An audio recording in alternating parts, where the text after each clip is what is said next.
The word for character traits in Hebrew is midah, a measurement. Character traits are not inherently evil. It depends on their measurement, how they're expressed, in what temperature, in what capacity, and for what purpose. It's all about how we channel our character traits and towards positivity. For example, the Jewish people are called am kshei oref, which means they're a stiff neck and stubborn people. And in the Torah, it gets them into a lot of trouble. For example, at times they have been defiantly stubborn in the way that they act and interact with Hashem and with themselves that has gotten them into trouble, and were not willing to transform themselves for Hashem and for the people around them. So this stubbornness, this being stuck in our ways, as we say, was a negative expression of am kshei oref. But am kshei oref, the idea of being a stubborn and stiff-necked people, is exactly the ingredient that has led Jewish people to continue to live throughout 2,000 years of exile. We see this idea in the Midrash. Basically, the Midrash says that you think that am kshei oref is a negative thing? No, it's ela l'shivchan. It's not just a ganai. It's not just a sense of degradation. It's a sense of praise. It's praiseworthy because throughout Jewish history, we have said no.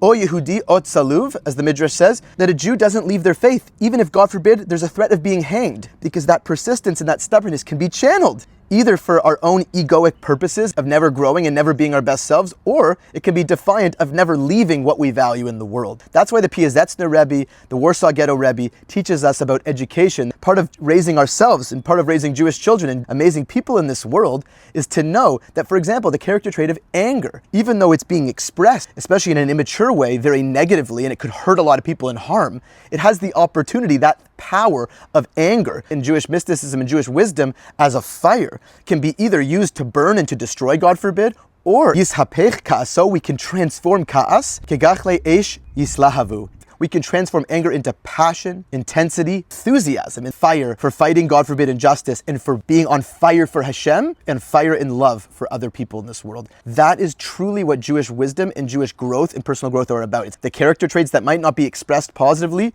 can be transformed and channeled into positive actions that can make us into people fitting to receive the Torah of our neshamas, the Torah of our souls on Har Sinai.